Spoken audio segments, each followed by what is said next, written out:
वो विषय क्लिष्ट तो है लेकिन बहुत इंटरेस्टिंग भी है। मेरा एक फेवरेट सब्जेक्ट है ये। जब भी कभी मौका मिलता है तो चरक साथ में रहता है हमेशा, तो इस विषय के बारे में चिंतन करता रहता हूँ, क्योंकि आज के हमारे क्लिनिकल प्रैक्टिस में 99% पेशेंट किसी न किसी मानस भाव से ग्रस्त है। स्ट्रेस, विषाद, नैराश्य, डिप्रेशन, क्रोध, काम, इन सभी प्रकार की विकृतियां हमें प्रायः स्वरूप में मिलती है। इसका विचार कैसे किया जाए, और अगर मानस विज्ञान समझना है, मानस चिकित्सा करनी है, तो मन, इंद्रिय और आत्मा, इनका अध्ययन करना यह अत्यंत आवश्यक है। मैंने ये बहुत सिंपल लैंग्वेज में यहाँ रखने का प्रयास मैंने किया है। पहला जो विषय था, पहला व्याख्यान थोड़ा क्लिष्ट था हमारा, थोड़ा लेंदी भी था, पर यह विषय मैंने ज़्यादा लेंदी नहीं किया है।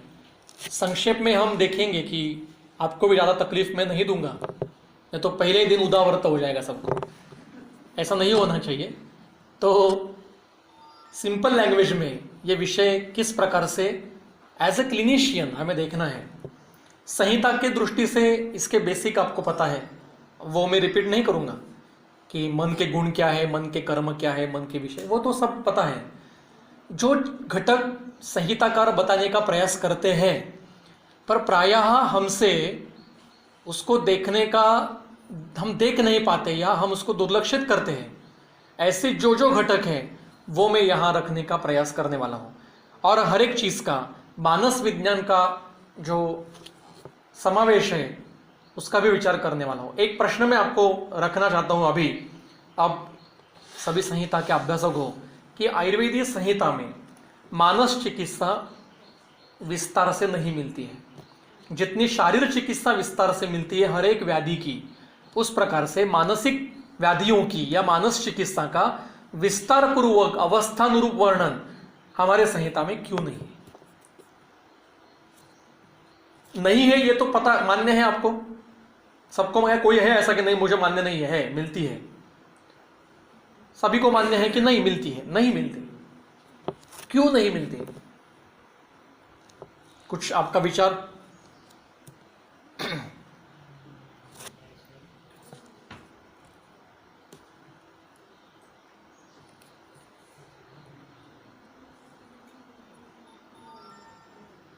मन में रखिए प्रश्न, इसका उत्तर यहां पे मिल जाएगा। ये प्रश्न मन में रखिए कि मानसिक चिकित्सा का या मानसिक व्याधियों का निदान का जितना विस्तार शारीरिक निदान और शारीरिक चिकित्सा का है, ऐसा मानसिक निदान और चिकित्सा का क्यों नहीं मिलता है? क्या क्या कारण क्या है? नेक्स्ट, ये प्रथम है ना। हाँ, तो पूरा मतलब प्राचीन काल में सभी ऋषि मुनि ये समेताम इकट्ठे हो गए, किस लिए? आत्मा इंद्रिय मनो अर्थानाम यो अयम पुरुष संज्ञकः राशि अस्य आमयानाम च प्रागुत्पत्ति विनिश्चय। तो जो आत्मा, इंद्रिय, मन और अर्थ, इनका राशि स्वरूपात्मक, समुदाय स्वरूपात्मक जो पुरुष है, उसका प्रागुत्पत्ति कैसी है, प्रथमता उत्पत्ति कैसे होती है, इसके लिए सभी ऋषि मुनि इकट्ठे बैठे। अब ऋषि पद का अर्थ क्या है, कोई बताएगा? What is the meaning of rishi? कोश में संहिता के अभ्यासक को एक आदत जरूर रहनी चाहिए कि हमेशा कोश पास में चाहिए। संहिता पढ़ते समय कोई भी शब्द आ जाए तो पहले कोश में रेफर करना चाहिए। और अभी तो मोबाइल के जरिए से 2 प्रकार के कोश फ्री, जो बड़े बड़े कोश जिसकी कॉस्टिंग 20,000 30,000 तक थे ऑफलाइन अगर लेना है तो वो फ्री में अवेलेबल है, शब्दकल्पद्रुम और वाचस्पत्यम। इसके ऐप है, फ्री ऐप है एंड सर्चेबल ऐप है। तो ये मॉडर्न टेक्नोलॉजी का हमारे ऊपर बहुत बड़ा उपकार है। तो ऋषि पद का अर्थ आप लिख के रखिए। ऋषि मतलब जटा धारण करने वाला, हाथ में कमंडलू, खड़ावा, हरिण का चर्म डाला है और क्रोधी है, जाते आते श्राप दे रहे, तेरा भस्म हो, तेरा गदा हो, तेरा ऊंट हो, ऐसा ऐसा ऐसे ऋषि नहीं है। ऋषि का अर्थ है किसी एक शास्त्र का अध्ययन करने वाला, शास्त्रज्ञ। शास्त्रज्ञ है। महर्षि कौन है? बहुत बड़ा साइंटिस्ट। ब्रह्मर्षि कौन है? ब्रह्म तत्व का जो आचरण करने की जो विद्या है उसका शास्त्रज्ञ है। राजर्षि कौन है? जो राजा के संदर्भ में विषय है, राज्य कारभार के संदर्भ में विषय है, उसमें साइंटिस्ट है, वो राजर्षि। इस प्रकार के थे। तो ये ऋषि मतलब ये ऐसे कोई शाप देने वाले ऋषि नहीं थे, ये सभी साइंटिस्ट थे लोग। ये सब इकट्ठे बैठ गए। किस लिए? आत्मा, इंद्रिय और मन। मैं सभी से निवेदन करूंगा कि आप मोबाइल बाद में भी घर में देख सकते हो। कुछ विषय मैं यहां पे रख रहा हूं, ये विषय हमारे लिए महत्व का है। 1-2 घंटे के लिए व्हाट्सएप और फेसबुक नहीं देखा तो कोई फर्क नहीं पड़ेगा। नेक्स्ट, तो सत्व, आत्मा और शरीर ये 3 त्रिदंडवत है और यहीं पे सभी लोक तिष्ठ है। सभी लोक, सभी सृष्टि, सप्तलोक कहे हैं, 7 प्रकार की सृष्टि है, ये सभी सत्व आत्मा शरीर पे स्थित है। यही हमारा अधिकरण है। अधिकरण के बारे में अभी सुबह सर बोल रहे थे कि अधिकरण मतलब विषय। क्या विषय वर्णन करना है? विषय क्या है हमारा? वर्णन करने का विषय क्या है? ये अधिकरण। तो हमारा अधिकरण क्या है? सत्व, आत्मा, शरीर। नेक्स्ट, तो मैंने एक चार्ट करने का प्रयास किया है। सत्व, आत्मा, शरीर। कृपया माइक म्यूट करके, आपका मोबाइल म्यूट करके रखिए, म्यूट करके रखिए। एक और प्रश्न मैं आपके सामने रखता हूं, क्या मन, चित्त और सत्व ये एक है या अलग अलग है? विचार करके रखिए। सत्व मतलब क्या, मन मतलब क्या, चित्त मतलब क्या ये पर्याय है या अलग अलग घटक है? इसका विचार करना है। तो यहां पे सत्व है, आत्मा और शरीर, यहीं पे सभी लोग तिष्ठ है, यही चेतन पुरुष है और यही आयुर्वेद का अधिकरण है। इसके आगे आयुर्वेद का अधिकरण नहीं है।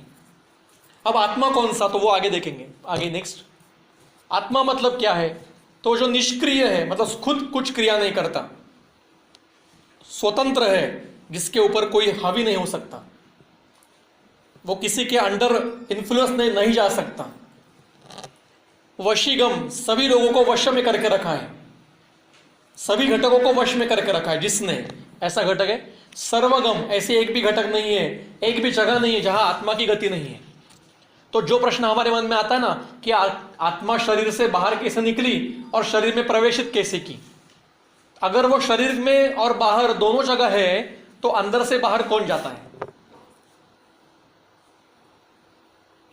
यह प्रश्न अग्निवेश ने पूछा है चरक में।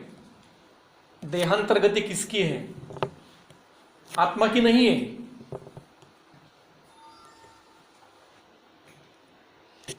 सर्वगह है, हर जगह पे गति है उसकी। ऐसी एक भी जगह नहीं है जहां आत्मा नहीं, ऐसा नहीं है, सर्व जगह गति है। फिर विभु है, उसके परमाणु नहीं है, परमाणु रहित है।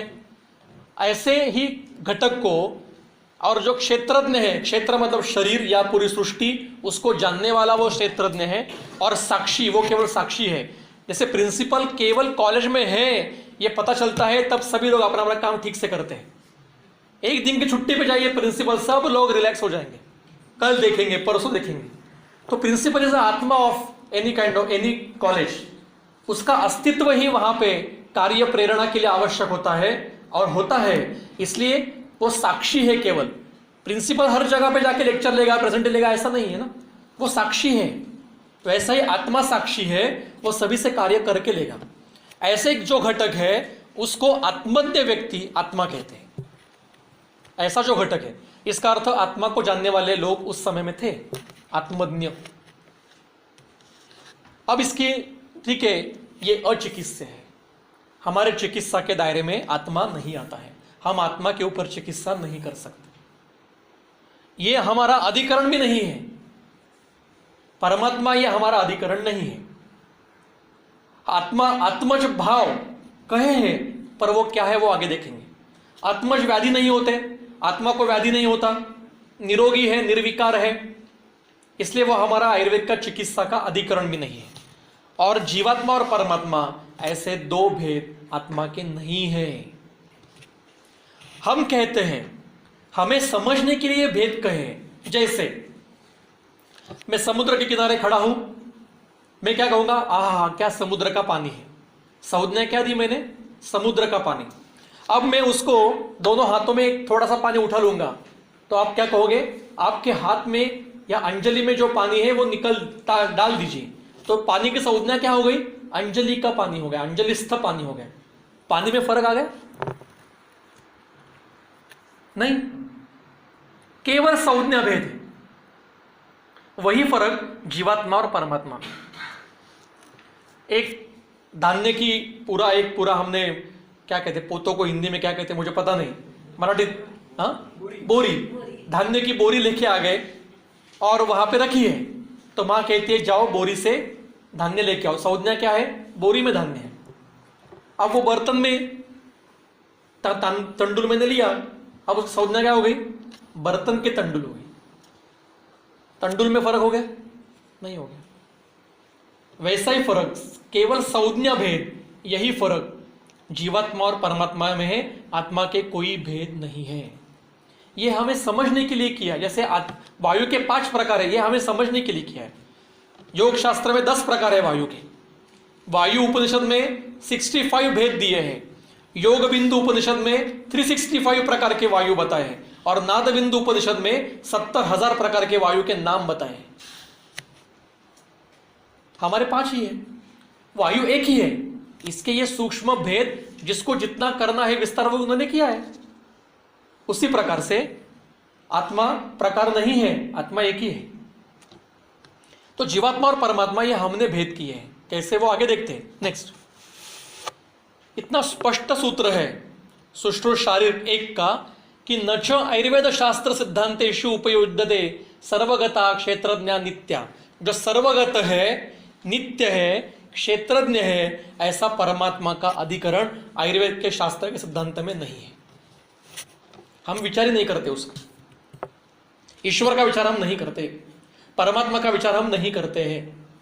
तो क्या करते हैं, असर्वगतेषु क्षेत्रज्ञेषु नित्य पुरुष ख्यापकान हेतु उदाहरणती। जो असर्वगत है, एक शरीर में समाविष्ट है, मन के साथ संयुक्त है, ऐसा चेतना का जो अंश है उसका ही हम विचार करते हैं, उसको ही हम आत्मा कहते हैं।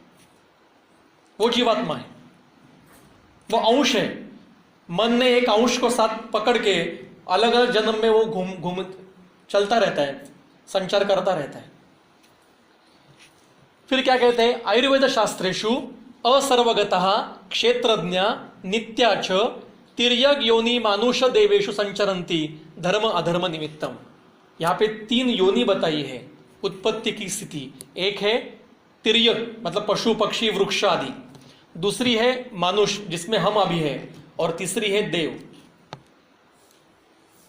मतलब ऐसे भी कुछ सृष्टि होगी, देव सृष्टि, हमें अभी पता नहीं है और उनको पता थी। तो ऐसे जहां पे संचार करने वाला धर्म और अधर्म के निमित्त इसका जन्म होता है और बार बार जन्म लेता है, उसी का हम चिकित्सा कर सकते हैं। हमारे चिकित्सा के दायरे में वही आता है। लेकिन जो सर्वगत है, परमात्मा है, वो हमारे चिकित्सा का विषय ही नहीं है, वह हमारा अधिकरण ही नहीं। आयुर्वेद उसका विचार नहीं करता है। नेक्स्ट, मतलब वर्णन करके रखा है पर हमारा अधिकरण क्षेत्र नहीं है हमारा। निर्विकारा परस्तु आत्मा सत्वभूत गुणेन्द्रिय, शब्द महत्व का है। चैतन्य कारणम नित्यो दृष्टा पश्यति ही क्रिया। सूत्र आपको पता है, इसका विस्तार करने की जरूरत नहीं। सिर्फ एक पद के ऊपर मैं बोलूंगा, सत्वभूत गुणेन्द्रिय। जो परमात्मा का अस्तित्व है, जो चैतन्य है, उस चैतन्य का एक अंश लेकर मन लिंग देह के साथ जन्म जन्म का संचार करता है, उसी को हम जीवात्मा कहते हैं। मृत्यु के साथ समय क्या होता है, केवल अन्नवह और प्राणवह कोश मर जाते हैं, किंतु अंतर्गत जो मनोमय, विज्ञानमय और आनंदमय कोश है वो आगे चले जाते हैं, उनकी मृत्यु नहीं होती। जब मन, मनोमय कोश और विज्ञानमय कोश, आनंदमय कोश से बाजू हो जाते हैं, तब महाप्रलय उत्पन्न होता है। मृत्यु की और आगे की अवस्था है महाप्रलय। पहला है, ये आपके सामने दिखाई दे रहा है, ये कारण शरीर है, इसके अंदर महाकारण शरीर है और उसके अंदर सूक्ष्म शरीर है। तो स्थूल, सूक्ष्म, कारण, महाकारण, ऐसे चार। ये स्थूल है, इसके अंदर सूक्ष्म है, उसके अंदर कारण है, उसके अंदर महाकारण, ऐसे चार देह है और 5 कोश में है। तो ये मृत्यु, ये अंतिम स्थिति नहीं है हमारी, उसके आगे भी गति है। और ये अभी हम अनुमान ही कर सकते हैं, जब हम उस अवस्था में जाएंगे, जरूर जाने वाले हैं कभी ना कभी, तब उसका अनुभव लेंगे। और इसके पहले भी बार बार अनुभव लेके आए हैं, किंतु हमारी स्मृति के ऊपर आवरण है। अभी योग शास्त्र के अध्ययन से उस स्मृति के ऊपर का आवरण हम दूर कर सकते हैं और 2 जन्म के बीच की गति और पिछले जन्म का ज्ञान हमें हो सकता है। उसको चरक ने नाम दिया है जाति स्मरण। शारीर स्थान के 4थे अध्याय में वर्णन है, उसको जाति स्मरण कहा जाता है। यह अवस्था हमारी आ सकती है, किंतु उसके ऊपर विश्वास चाहिए और उतनी साधना चाहिए, करने की साधना चाहिए। तो ये निर्विकार है और सत्वभूत गुण इंद्रिय है। आगे अहंकार, फल, कर्म, देहांतर गति, ये अगर देह के अतिरिक्त कोई अन्य भाव नहीं होता तो ये घटकों को कुछ अर्थ ही नहीं होता। अहंकार, देहांतर गति, देह के बाद कुछ नहीं तो देहांतर गति क्या है? कर्म फल, जो कर्म किया है उसका फल भोगना ही पड़ेगा। अगर इस जन्म में नहीं भोगता तो नेक्स्ट जन्म में भोगना नहीं पड़ेगा वो। तो वो क्या है? अगर दूसरा कोई घटक, इसका अर्थ आत्मा है। ये निरात्मवादियों का खंडन किया है शारीर स्थान में। नेक्स्ट, प्रभवो नहीं अनादित्वात् विद्यते परमात्मनः पुरुषो राशि संज्ञस्तु मोह इच्छा द्वेष कर्मजाः। अब जो परमात्मा है उसका कोई उत्पत्ति नहीं, किंतु जो जीवात्मा है हम जैसे, उनकी 3 प्रकार से उत्पत्ति होती है, मोह, इच्छा, द्वेष। स्पष्ट सूत्र है। मोह मतलब पता ही नहीं है, कार्य अकार्य अनभिज्ञत्वम इति मोह। क्या करना चाहिए क्या नहीं, हम जन्मे क्यों है, जीवन में क्या करना है, मरे मृत्यु क्यों हो चुकी है, पता ही नहीं है। बस एक के बाद एक जन्म ले रहे हैं, ये मोह के कारण जन्म है। कुछ इच्छा से करते हैं, मुझे ये कार्य करना है, इस इच्छा से जन्म लिया है। कुछ द्वेष से जन्म लेते हैं, ऐसा शिखंडी ने जन्म लिया था, अंबा ने पुनर्जन्म लिया था द्वेष से। भीष्म का मृत्यु करनी है मुझे, मेरे हाथों से ही मृत्यु होगी, ये द्वेष जन्म लिया है। तो जीव 3 कारण से जन्म लेता है। देखिए चरक पढ़ा ना तो बाकी कुछ पढ़ने की जरूरत नहीं है, इतना महत्व का ग्रंथ है। और दुर्दैव से शारीर स्थान हम पढ़ते ही नहीं है। क्यों नहीं पढ़ते मुझे पता नहीं, यह हमें बोर लगता है, क्योंकि हमारी मानसिक स्थिति ऐसे बनाई नहीं गई है बचपन से। स्कूल में या घर में हमारे, लेकिन दादा नानी की मानसिक स्थिति ऐसे थी। हाँ, उनकी जो पहले की पीढ़ियां थी वो इसको मानने वाली थी। क्यों? क्योंकि उनकी बचपन से जो जड़, उनकी जो रचना थी, मानसिक संरचना, वो इस प्रकार से थी। लेकिन हमारे ऐसे नहीं, हमारे खाओ पियो ऐश करो मौज करो मर जाओ, चारवाक नहीं, वो सत्य नहीं है। आत्मा का ज्ञान होना ही चाहिए, अवैद्य को तो होना ही चाहिए। क्योंकि we are treating live human being. हम कोई मतलब बंद गाड़ी पर, कोई गाड़ी पड़ी है बंद, उसको ट्रीट नहीं कर रहे, चलती गाड़ी को ट्रीट करना है हमें। तो उसके लिए तो ज्ञान तो होना ही चाहिए इसका, और ऊपर ऊपर का नहीं, अच्छा ज्ञान होना चाहिए। नेक्स्ट, जैसे कोई कुंभकार है, वो मिट्टी, दंड और चक्र, इनको इकट्ठा करके मिट्टी का घड़ा बनाता है। उसके लिए वो आवश्यक है, माटी रखी है, दंड है, चक्र है, तो वो अपने आप मिट्टी का घड़ा नहीं बनेगा, उसको बनाने के लिए कोई चाहेगा। जैसे मृत तृण काष्ठ से कोई गृहकार, जो घर बनाने वाला है, वो चाहिए बनाने वाला, उसी प्रकार से बिना कर्तारम अज्ञानात वो युक्त आगम बहिष्कृत, जो कहते हैं कि आत्मा वित्मा कुछ नहीं है, ऐसे ही निर्माण हुए हैं, एक ही जन्म है, जी लो मौज कर लो, मरने के बाद किसने देखा है? बिल्कुल नहीं, वो आगम बहिष्कृत है। इतना स्पष्ट चरक कहते हैं। और ये निरात्मवादी, ये आत्मान विना शरीरम उत्पादे दृष्टान द्वयम प्रमेय गौरवम, जो ऐसा लोग जो आत्मा को नहीं मानते, उनका खंडन किया है। अगर इसके ऊपर विश्वास नहीं ना आपका, तो छोड़ दीजिए विषय। चरक के ऊपर ही विश्वास नहीं है, फिर बात करने की कोई बात ये नहीं। कई वैद्य मुझे कहते हैं कुछ नहीं, क्या वर्णन किया है, शारीर संघ किस लिए पढ़ने की, क्या पढ़ने की जरूरत है, डिजायर टू नो में डाल दो, ठीक है। दुर्दैव की अवस्था है। नेक्स्ट क्या कहते हैं, अतीन्द्रिय अति सूक्ष्म रूप ही आत्मा कदाचित न वियुक्त रूपः। वो आत्मा जो है वो अतीन्द्रिय और असूक्ष्म रूप से ऐसे जो घटक है उनसे कभी वियुक्त नहीं होता, हमेशा उनके साथ रहता है। न कर्मणा न मन न मति न अहंकार न विकार दोष ही वियुक्त रूपा, यह हमेशा आत्मा के साथ रहेंगे, जीवात्मा के साथ रहेंगे। और जो कर्म किया है उसका फल आज ना कल भुगतना ही पड़ेगा, छुटकारा नहीं है। मैंने जब प्रामादोषी मैडम के पास में वेदांत सीखने के लिए आता था BMS के सेकंड ईयर में, तो वेदांत सीखा, हर संडे को सुबह 5 बजे क्लास रहती थी, तो वेदांत सीख रहा था, चल रहा था। मैंने उनको एक बार प्रश्न किया, वो अभी प्रश्न मैं आपके साथ भी शेयर करूंगा, कि समझो X व्यक्ति ने Y व्यक्ति को गोली मार दी। यह हमारा डिस्कशन बहुत बार हुआ है डिपार्टमेंट में, तो शायद मेरे डिपार्टमेंट के जो उनको ये रिपीट लगेगा। तो X का ये पहला कर्म है, अब अगले जन्म में Y इसको मारेगा, या पिछले जन्म में Y ने इसको मारा था इसलिए अभी X ने इसको मार दिया, कैसे क्या है, समझेंगे कैसे? कर्म का फल भुगतना है तो समझेंगे, एक घटना हो गई तो ये कर्म की घटना है या पहला कर्म हुआ है, अब इसका भुगतना पड़ेगा, ये समझेंगे कैसे? तो ऐसा उदाहरण ऐसा है कि किसी एक लड़की के ऊपर एसिड फेंकना है और गलती से उसी तरह से ड्रेस पहनी हुई दूसरी लड़की के ऊपर एसिड फेंक दिया, जिसका उस घटना से कुछ संबंध नहीं था, तो ये फल का वो भोग रही है। पिछले जन्म का कुछ कर्म शेष है, वो फल वो भुगत रही है। और अगर कर्म कर दिया, खून कर दिया, तो अभी इसको अगले जन्म में उसी प्रकार का फल भुगतना पड़ेगा। हमारे आयुर्वेद में एक ग्रंथ है, नाम लिख के रखिए, आर्य वैद्य कला निधि नाम का ग्रंथ है, अभी अनपब्लिश है, मतलब पब्लिश था पिछले कुछ जमाने में, पर अभी वो आउट ऑफ प्रिंट है। कहीं मिलेगा तो आप जरूर उसको ढूंढिए, कोशिश करिए। मैंने एक बार वो पढ़ा था, तिलक आयुर्वेद के महाविद्यालय के लाइब्रेरी में शायद वो ग्रंथ है, और हमारे गुरुजी थे वैद्य भैयाराव गौतम, उनके घर में था, अभी वो कहाँ है मुझे पता नहीं, वो गुजर गए। तो वो पूरा ग्रंथ किसके ऊपर है? कर्म विपाक के ऊपर है।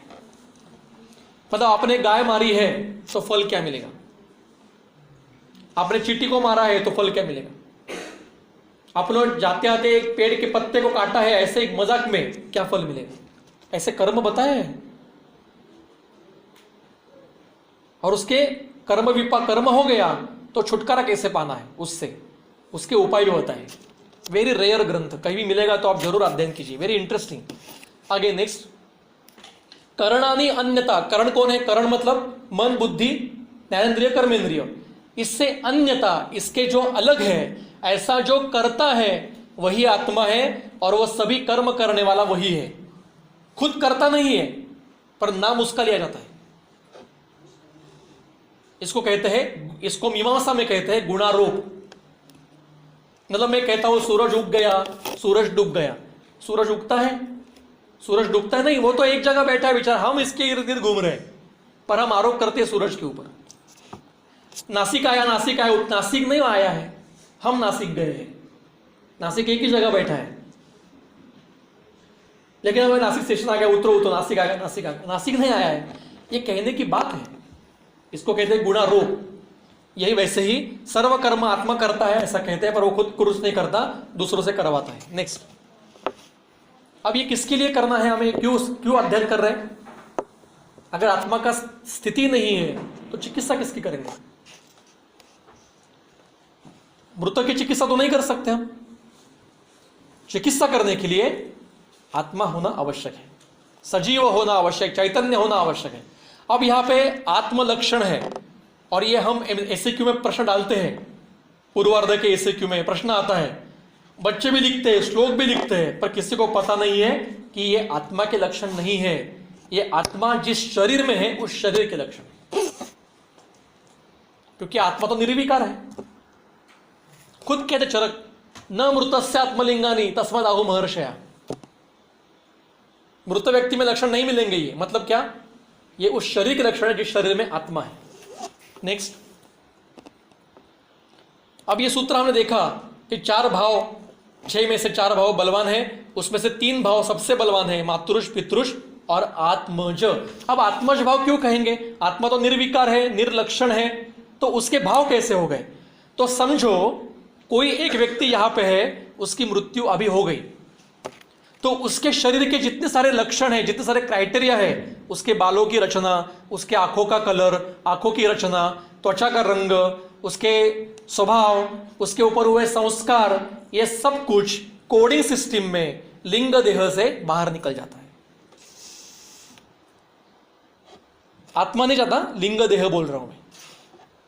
और वो बाहर जाने के बाद कुछ काल तक आकाश तत्व के ऊपर परमात्मा स्वरूप में विलीन रहता है। फिर जब उसको फिर जन्म लेना पड़ता है, तो तस्माद व एतस्माद, उपनिषदों को भी कारण पता नहीं थे, वो चरक ने बताया। तैत्तिरीय उपनिषद कहता है जन्म का कारण क्या है? तस्माद व एतस्माद, क्या कारण पता नहीं। पर चरक कहता है मोह, इच्छा, द्वेष। मोह से कुछ काल के बाद जन्म होगा, या इच्छा से नहीं, मुझे जन्म लेना है, इसी माता पिता के उदर में जन्म लेना है और इसको मार डालना है, या ये कर्म करना है, मुझे बहुत अच्छा गायक बनना है, तो अगला जन्म में गायक का होने वाला हूं, जहां पे मुझे गायक बनने का क्या पूरा वातावरण मिलेगा, वहां मैं जन्म लूंगा। तो मोह, इच्छा, द्वेष से वो पहले आकाश तत्व में आता है। आकाशात वायु, वायु तेजसा, तेजसात उदकम, उदकात पृथ्वी, पृथ्व्यात औषधया, जो वनस्पतियां निर्माण होती है, इसमें वो सब आत्म तत्व है। औषधात अन्नम, उस वनस्पति से जो अन्न जो प्राणी खाता है, उसके शरीर में पहले से ही आत्म तत्व विद्यमान है। और अन्नात शुक्रम। फिर आगे नेक्स्ट, तो ये हमने अभी पिछले लेक्चर में देखा कि मातृशोणित, पितृ शुक्र और देहांतर गति जो आत्मज भाव, इनमें से जो उत्कट भाव होता है, उससे अवयव की निर्मिति उस प्रकार से होती है। ये शरीर के हर अवयव, मतलब भ्रू की रचना से लेकर, केशों की रचना से लेकर हृदय की रचना तक सब कुछ ये लगाना पड़ेगा। अब इसका अध्ययन कर सकते हो विस्तार से कि जन्मजात हृदय विकृति है तो उसमें क्या क्या हो सकता है, जन्मजात वृक्क विकृति है तो क्या क्या हो सकता है, इसका विस्तार करना चाहिए। नेक्स्ट, ये आत्मज भाव है। आगे नेक्स्ट, उसका सूत्र बाद में देख लीजिए। कौन कौन आत्मज भाव है, इसके नाम दिए कि उस योनि में उत्पन्न होना, आयु, आत्मज्ञान, मन, इंद्र। देखिए मन ये आत्मज भाव है क्योंकि वो आत्मा के साथ आया है, देहांतर गति करके आया। मन देहांतर गति करता है, तो मानसिक भाव अलग है पर मन खुद आत्मज भाव है। समझो मेरी यहां पे मृत्यु हो गई तो मेरा जो मन है, जो आत्मा से जीवात्मा से संलग्न है, वो मेरे सभी कैरेक्टरिस्टिक के साथ बाहर निकलेगा और देहांतर गति करेगा। ये मन आत्मज भाव है। फिर इंद्रिय, सभी इंद्रिय आत्मज भाव है। प्राण अपान, प्राणापान का अर्थ है श्वास अंदर लेना, श्वास बाहर छोड़ना। या वायु का अर्थ नहीं है। प्राण मतलब श्वास अंदर लेना, अपान मतलब श्वास बाहर छोड़ना। फिर प्रेरण, धारण, आकृति, स्वर, वर्ण, विशेष, सुख दुख, इच्छा, द्वेष, चेतना, धृति, बुद्धि, स्मृति, अहंकार, प्रयत्न, सभी आत्मज है। नेक्स्ट, मेरा ये बहुत फेवरेट नाम है आत्मज, इसलिए मेरे बेटी का नाम आत्मजा रखा है। मुझे बहुत अच्छा लगता, पढ़ते समय बहुत अच्छा लगता था। अब देहांतर गति क्या है, प्रश्न पूछा अग्निवेश ने कि देखा नेक्स्ट लाइन, देहात कथम देहम उपैति च अपि अन्यम आत्मा, आत्मा एक देह से दूसरे देह में गति कैसे करता है। देखो हमारे मन में कितने बार प्रश्न आ गया होगा। यही प्रश्न अग्निवेश को भी आया था, ये चरक में पूछा है, उसका उत्तर मिला है, ये हमें पता ही नहीं है। हम चरक का क्या पढ़ते हैं, सिर्फ चिकित्सा। सबसे बंडल सूत्र क्या है आयुर्वेद का बताओ, चरक वस्तु चिकित्सित नहीं, चरक पूरा पढ़ना चाहिए। शारीरो क्या सुश्रुता नहीं, सुश्रुत का सब पूर्ण सुश्रुत का अध्ययन करना चाहिए। निदाने माधवा, ठीक है, ओके, माधव संहिता ग्रंथ ही नहीं है। और क्या है सूत्र संहिता वाग्भटा, क्यों वाग्भट के बाकी के स्थान अच्छे नहीं है, नहीं पढ़ेंगे तो पता ही नहीं चलेगा क्या है। तो इसलिए चरक संपूर्ण पढ़ना यह आवश्यक है। तो देहांतर गति कैसे होती है, आत्मा की देहांतर गति कैसी है, कितना महत्व का प्रश्न है। और ये कहां पूछा है, शारीर द्वितीय अध्याय में, उसका उत्तर भी दे रहे। आगे देखिए, भूतैः चतुर्भिः सहितः सुसूक्ष्म ही मनोजवो देहम उपैति देहात। आत्मा कहीं नहीं जाता, आत्मा कहाँ से नहीं आता, क्योंकि आत्मा विभु है, सर्वत्र है, तो वहां से वहां कैसे जाएगा? जो सर्वत्र व्याप्त है वो एक जगह से दूसरी जगह जाएगा कैसे? क्योंकि वो है ही ना पहले से वहां पे, तो ये गति कैसे करेगा? तो देहांतर गति किसकी है? तो चार महाभूत सुसूक्ष्म भूत ही, क्योंकि आकाश भी विभु है, तो चार महाभूतों के सूक्ष्म परमाणु और सुसूक्ष्म मन, मनोजव। मनोजव शब्द कहाँ आया है आपको याद आ रहा है? राम रक्षा में मनोजवम हनुमान जी को बोला है। तो मन की गति की तरह, तो मन ये गति करने वाला है, मन के साथ चार महाभूतों के सूक्ष्म परमाणु। ये लिंग देह, काश्यप में और अच्छा वर्णन है, 18 घटक वर्णन किए हैं लिंग देह में। उसमें उस व्यक्ति के शरीर के, समझो एक कुत्ते का मृत्यु हो गई और उसका अगला जन्म क्या होने वाला है, तो उसके शरीर के सभी लक्षण, उसके ऊपर हुए सभी संस्कार उसके लिंग देह से आगे जाते हैं। और मनुष्य का पहले का जन्म गाय का है और गाय का पहले का जन्म कुत्ते का है, इसलिए भगवान दत्त जी के पीछे गाय और कुत्ता रहते हैं। इसलिए गाय को कभी मारना नहीं चाहिए,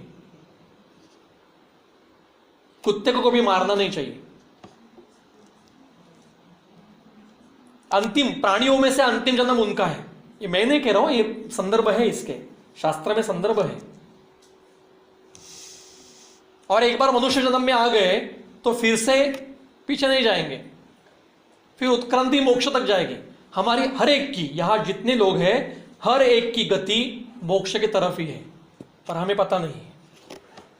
हम में से हर एक जीव इधर 10 जन्म के बाद या 1000 जन्म के बाद योगी उत्पन्न होने वाला है और अंतिमतः मोक्ष प्राप्त करने वाला है।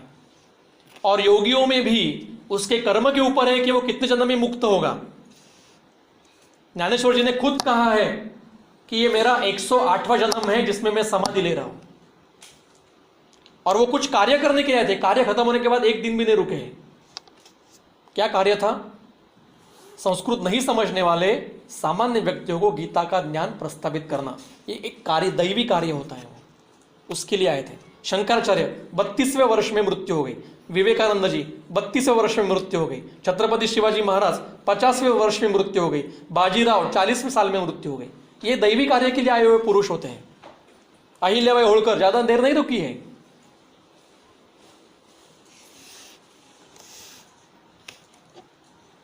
तो ये ऐसा देहांतर गति इसकी है, आत्मा की देहांतर गति नहीं है, मन की देहांतर गति है, सूक्ष्म महाभूतों की है। आत्मा ऑलरेडी है वहां पे। हम जीवात्मा कहते हैं, इसको जीवात्मा कहते हैं क्योंकि चैतन्य उसके साथ है ही। देखिए नीचे टीका में कहा, आगे नेक्स्ट देखिए टीका, आकाशम इह अक्रियत्वेन देहांतर गमन कर्मणि नोक्तम मनसा जवते गच्छति मनोजवः एतेन आत्मनः व्यापकस्य यद्यपि देहांतर गति नास्ति।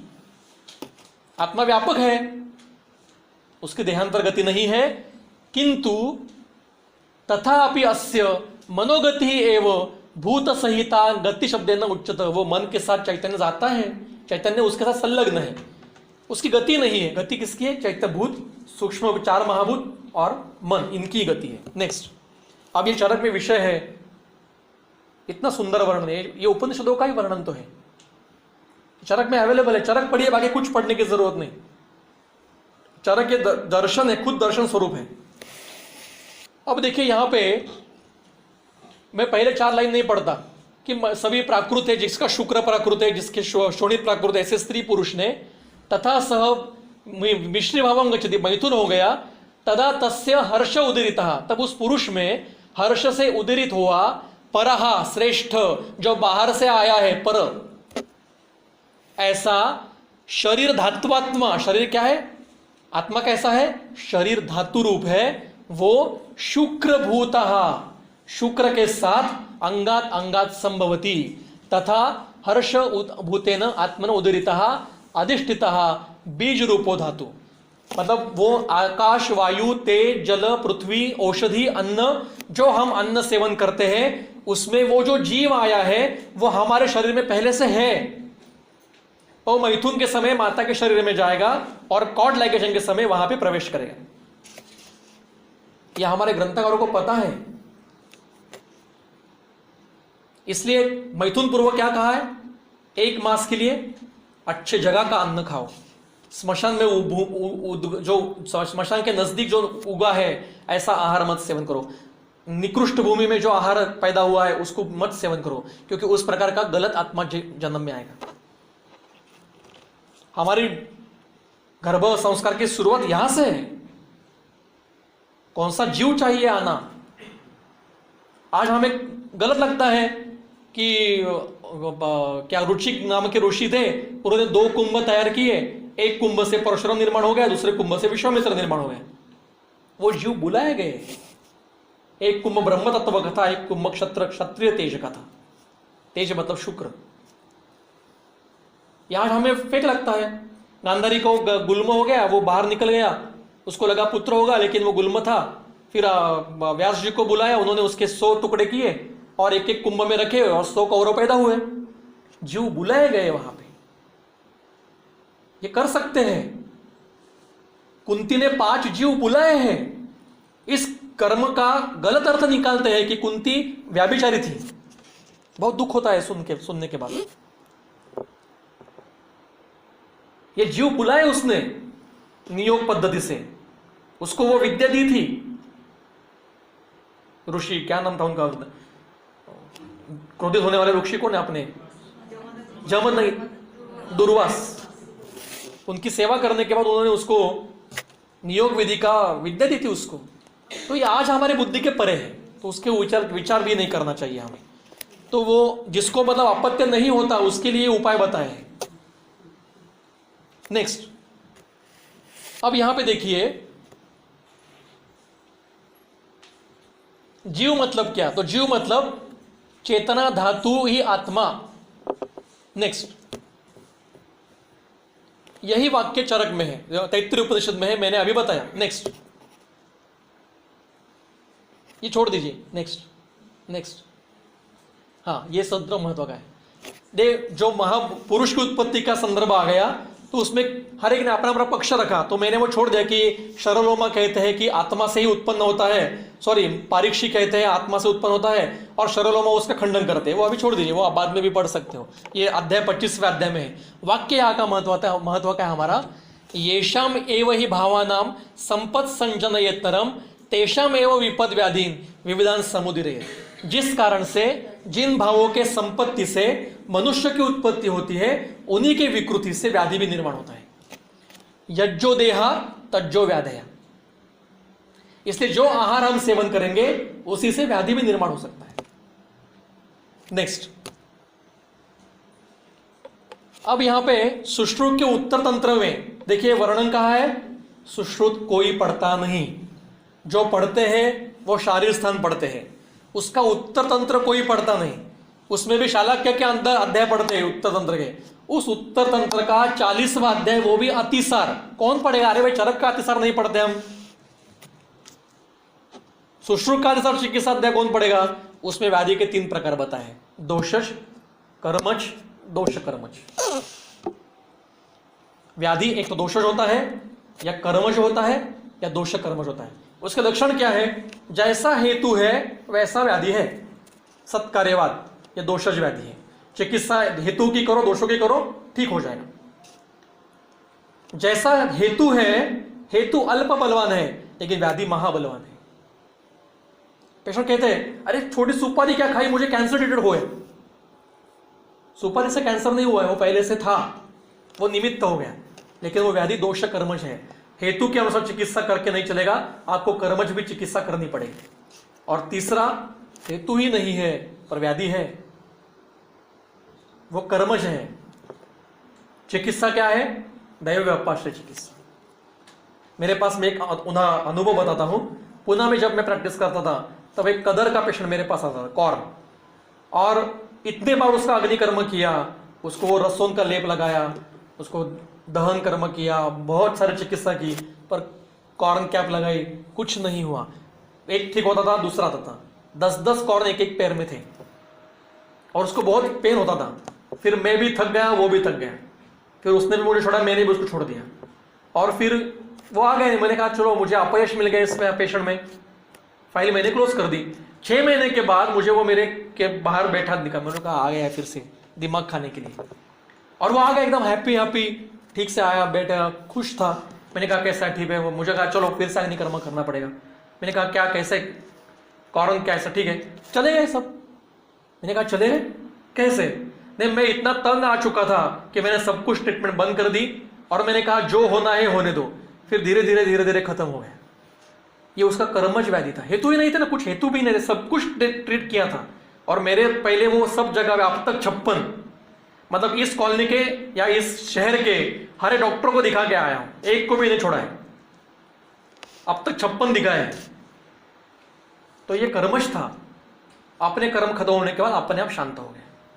तो कुछ व्याधि कर्मश, मेरे पास एक मेरा विद्यार्थी है वाघोली के कॉलेज का, उसको इतने पूरे यहाँ पूरे क्या कहते हैं उसको, फोरहेड पर व्हाइट, पूरा व्हाइट है ये ऐसा। तो वो आ गया एक बार क्लिनिक में, सर इसकी ट्रीटमेंट करो, शादी नहीं हो जाएगी मेरी। मैंने उसकी, क्योंकि वो फर्स्ट ईयर में था, मैंने कुछ ट्रीटमेंट दी, क्योंकि प्लास्टिक सर्जन ने भी नहीं कहा था कि कुछ नहीं हो सकता, बाकी पूरा नॉर्मल है, सिर्फ यहीं पे है। तो मैंने उसको एक दिन बोला, मैंने बोला देखो बेटा ये कर्मज है, ये ठीक नहीं होगा, ये जब अपने आप ठीक हो जाएंगे या फिर इस जन्म में ठीक नहीं होगा, क्योंकि ये कर्मज है। और इसका वर्णन सुश्रुत के अतिसार चिकित्सा अध्याय में है और वैद्य ने इसका विचार करना ही चाहिए। और इसके ऊपर चिकित्सा भी अवेलेबल है। कर्मश चिकित्सा दैव उपाश्रय चिकित्सा है, और दैव उपाश्रय चिकित्सा को आज हम हीन मानते हैं। ऐसा कुछ होता है क्या? कुछ भी होता है, कुछ भी बोलते हैं, यज्ञ करो, ये करो, वो करो। हम तो क्या अंधश्रद्धा निर्मूलनवादी है। अरे अंधश्रद्धा किसको कहते हैं ये तो पहले समझो कि अंधश्रद्धा नहीं है, सिद्धांत है। नेक्स्ट, अब आत्मा का विचार हमने संक्षेप में किया, चिकित्सा का अधिकरण पर जितना आवश्यक था उतना विचार किया। अब इंद्रिय, ये इंद्रिय की व्याख्या है, आपको कोश में मिलेगा। इंद्र मतलब लिंग, लक्षण। नेक्स्ट, ज्ञान क्रिया का साधन, ये इंद्रिय है। इंद्र शब्द का और एक अर्थ है प्राण, जो इंद्रिय स्थान में मिलता है, और उसके अंतर्गत जो लिंग आता है उसको प्राण का नाश करने वाला, उसको जिसको कहते हैं वो इंद्रिय, वो अलग अर्थ है। और रेतस्य वीर्य को भी इंद्रिय कहा जाता है। नेक्स्ट, तो 5 इंद्रिय है, 5 इंद्रिय द्रव्य है, 5 इंद्रिय अधिष्ठान है, 5 इंद्रिय अर्थ विषय है, 5 इंद्रिय बुद्धि है। ये आपको पता है, इसमें ज़्यादा विषय में वे समय भी नहीं गवाऊंगा। नेक्स्ट, मैंने कोई संदर्भ दिखाऊंगा सिर्फ। तो ये 5 पंचक इंद्रिय पंचक है। इसमें आखिरी का महत्व का है कि पुनः इंद्रिय इंद्रियार्थ सत्व आत्म सन्निकर्षजा क्षणिका निश्चयात्मिका, जो बुद्धि होती है वो क्षणिक मात्र होती है। मतलब अभी मैं मोबाइल ये हाथ में पकड़ूंगा तो जब तक मेरे मोबाइल हाथ में तब तक ये संवेदना रहेगी। अब छोटे संवेदना नहीं है मेरे पास, क्षणिक है। जब तक इंद्रिय इंद्रियों का विषय मन और बुद्धि का सन्निकर्ष है तब तक बुद्धि है।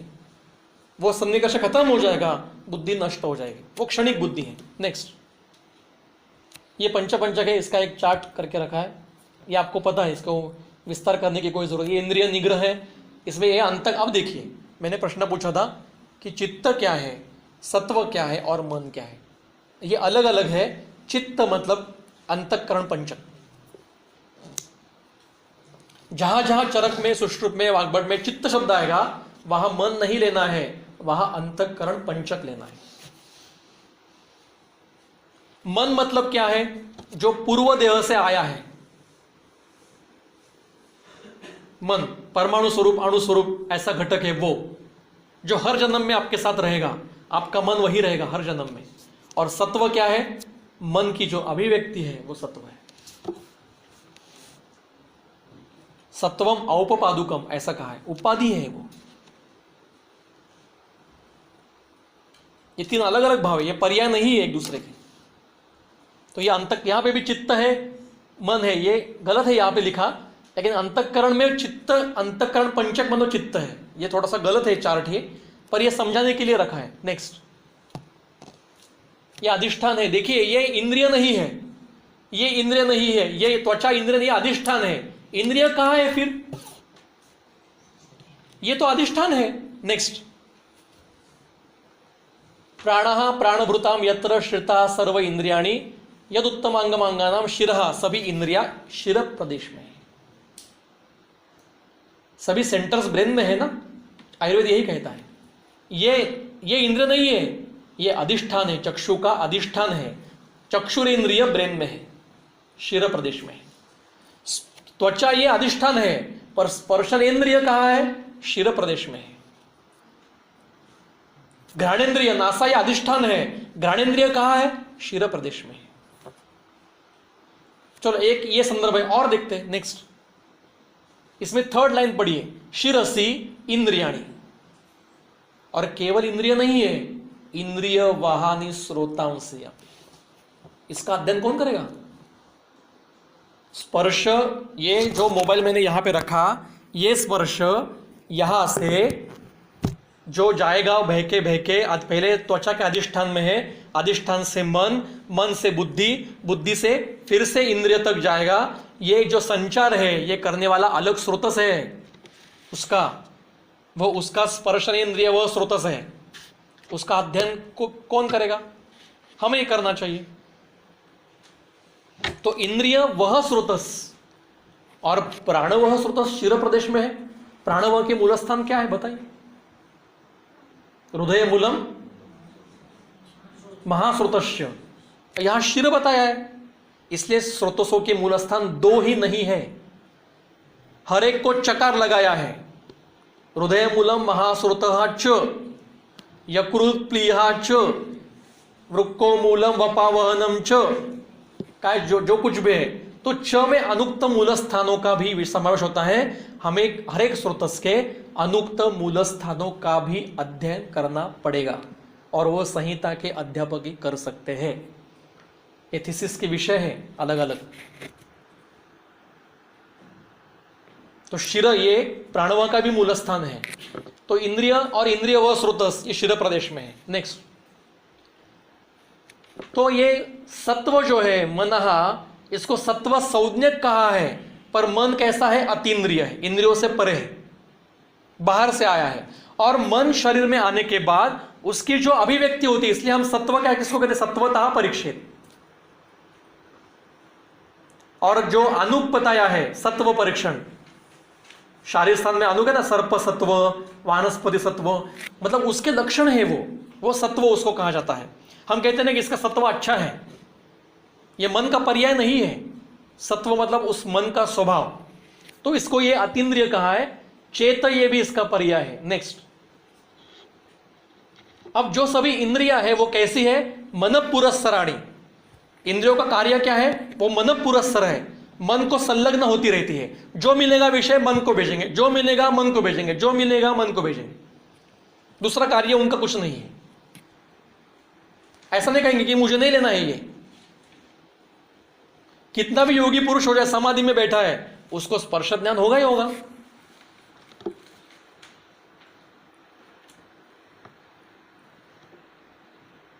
वो इंद्रियों से परे हो नहीं सकता। अब मन को अगर मन को निश्चल करेंगे तो विषय कितने भी आ जाए, मन चंचल नहीं हो सकता। ये समाधि से, योग से हो सकता है। इसलिए इस योग दर्शन में इंद्रियों के ऊपर वश करना, इसका अर्थ क्या है? मन स्थिर करना। जितेंद्रिय कहा गया ना, तो जितेंद्रिय मतलब क्या? मन को स्थिर, चंचलम चंचले स्थिर, ऐसा वो कुछ सूत्र है, मुझे लगता है संस्कृत में निश्चलम निश्चलम भवेत। ये ना हमारा वैद्य के सुभाषित साहित्य, उसमें एक सूत्र है ऐसा, निश्चलम निश्चलम भवेत। वायु निश्चल किया तो मन निश्चल होता है, मन निश्चल किया तो वायु निश्चल हो जाता है। पवनस्तेन बद्धते, तो ये योग शास्त्र का सूत्र है और इसका वर्णन चरक में भी है। आगे, तत्र इंद्रियाणाम समनस्कानाम अनुपतप्तानाम अनुपतापाय प्रकृति भावे प्रयतितव्यम ए भी हेतु भी। तो ये इसके इंद्रियोपक्रमण में इसके विचार है कि हमें मन की विकृति और इंद्रियों की विकृति कैसे टालनी चाहिए, इसके उपाय। नेक्स्ट, ये बाद में पढ़ लीजिए आप। अब इंद्रिय प्रदोष व्याधि बताए हैं कि दो प्रकार की विकृति इंद्रियों में होती है, एक तो उपघात होता है या उपताप होता है। उसकी टीका दी है, उपघात इसका अर्थ पूरा विनाश, इंद्रिय नष्ट हो गया। अभी मेरे पास एक पेशेंट है, 2015 साल से ट्रीटमेंट चल रही है, जब वो मेरे पास आई तो उसका पेपर है मेरे पास कि लाइफ जो है उसकी वो नॉट मोर देन 3 months, और पेशेंट है मल्टीपल स्क्लेरोसिस इन ब्रेन में ऐसे टाइनी टाइनी पार्टिकल से स्क्लेरोसिस हुआ है, और उम्र उसकी उस समय में हार्डली 32-33 उम्र थी, और अभी 7 साल हो गए, शी इज वेरी वेल। अभी भी MRI करते हैं हर 6 महीने के बाद, स्पॉट वैसे का वैसा है, वो कम नहीं हुए, स्क्लेरोसिस ठीक नहीं हुआ, पर पेशेंट जिंदा है। इसका अर्थ क्या है? नए स्पॉट नहीं आए। पर अगर किसी सेंटर में क्लेरोसिस हो गया तो 1 दिन में, 1 सेकंड में आंखें चल जा सकती है, 1 सेकंड में कान की क्षमता जा सकती है। ऐसा वो पेशेंट है, वेरी रेयर पेशेंट, और वो सिर्फ आयुर्वेदिक ट्रीटमेंट पे, एक भी मॉडर्न मेडिसिन नहीं चल रही है उसको। आप कभी भी आकर के इस पेपर देख सकते हो। तो वो उपताप है, ये उपघात नहीं है। उपघात हो सकता है उसमें, पूरा विनाश। और उपताप क्या है? किंचित वैकल्यम, विकृति आ गई है, वो ठीक हो सकती है। नेक्स्ट, अब संतर्पणजन्य रोगों में यहां पे देखिए, इंद्रिय स्रोतसाम लेपो, तो इंद्रिय स्रोतसाम ये षष्ठी विभक्ति है। अगर इंद्रिय में लेप और स्रोतसों में लेप ऐसा 2 घटक होते तो द्विवचन होते, इंद्रिय स्रोतसौ लेपहा ऐसा होता, पर षष्ठी विभक्ति किया है, इसका अर्थ इंद्रिय के स्रोतस में लेप हो रहा है। यह संतर्पण से होगा। संस्कृत का ज्ञान इसलिए आवश्यक है, संहिता पठन, संस्कृत क्यों पढ़ना है? ऐसे शब्द जो होते हैं उनका भेद करने के लिए आवश्यक है।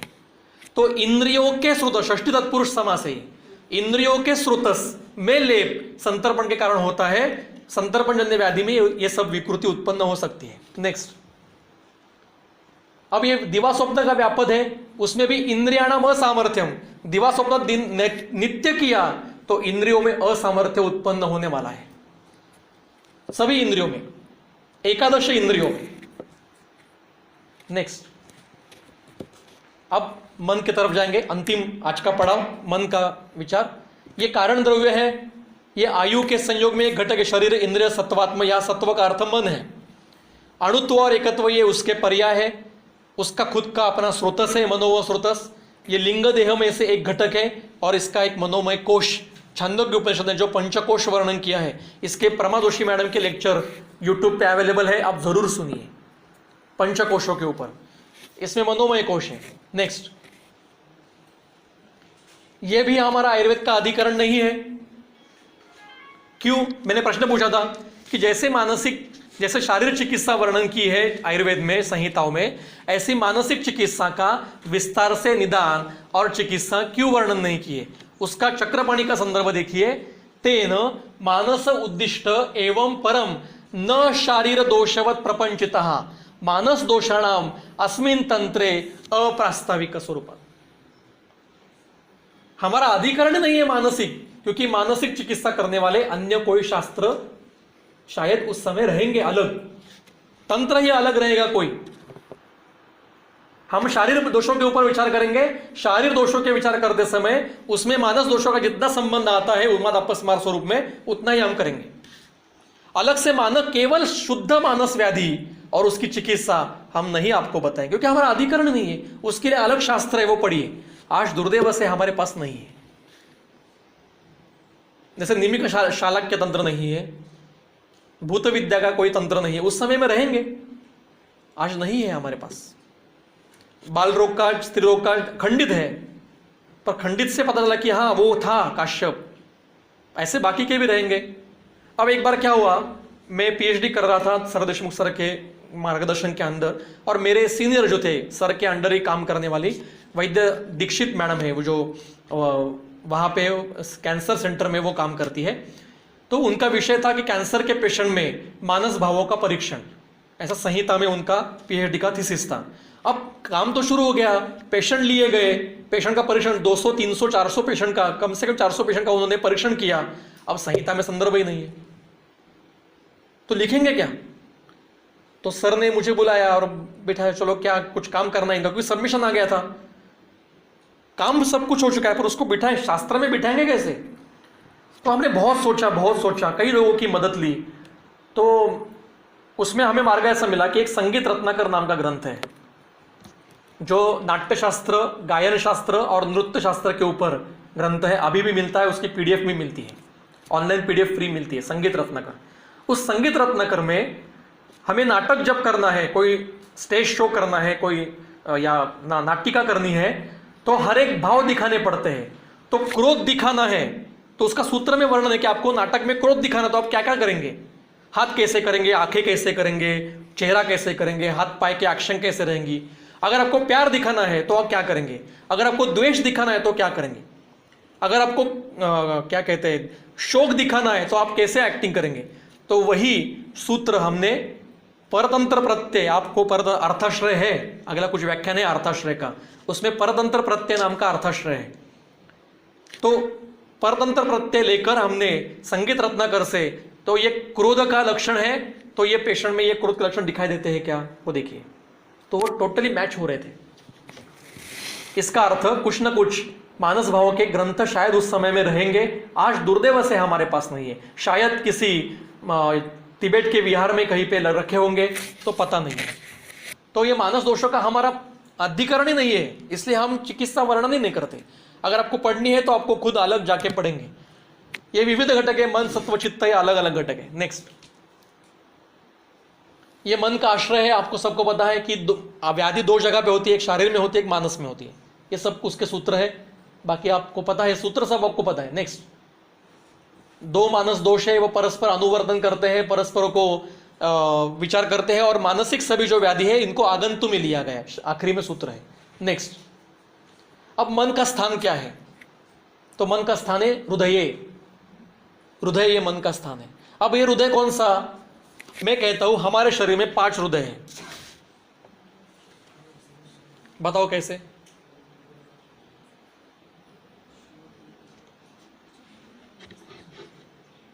ये उरस्थ हृदय और 4 तल हृदय मर्म। तल हृदय नाम का मर्म है, सद्य प्राणहर मर्म है, उसका विचार कौन करेगा, उसको हृदय क्यों कहा है।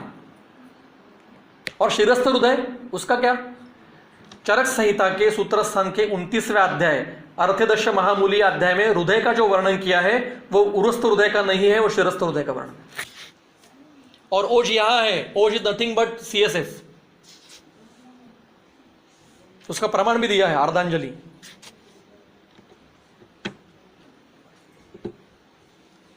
तो शिरस्थ हृदय ये मन का स्थान है, उरस्थ हृदय ये मन का स्थान नहीं है। नेक्स्ट, तो यहां पे मनोवा सोदस के संदर्भ है, टीकाकारों के संदर्भ है, ये मेरे अंडर MD हुआ है, उसके स्लाइड है, वैद्य मेघना बाकरे इन्होंने मेरे अंडर MD किया है, और उसका मनोवा स्रोतस का निश्चितीकरण ऐसा विषय था, तो वो उसकी स्लाइड है। तो हर एक टीकाकार ने जो जो वर्णन किया है वो आप बाद में स्लाइड में देख लीजिए। नेक्स्ट, तो हृदय इज अ प्रभाव स्थान ऑफ मन, संपूर्ण शरीर इज अ वर्किंग एरिया, अयन स्थान। स्रोतस के स्थान 2 होते हैं, एक अधिष्ठान और एक अयनभूत।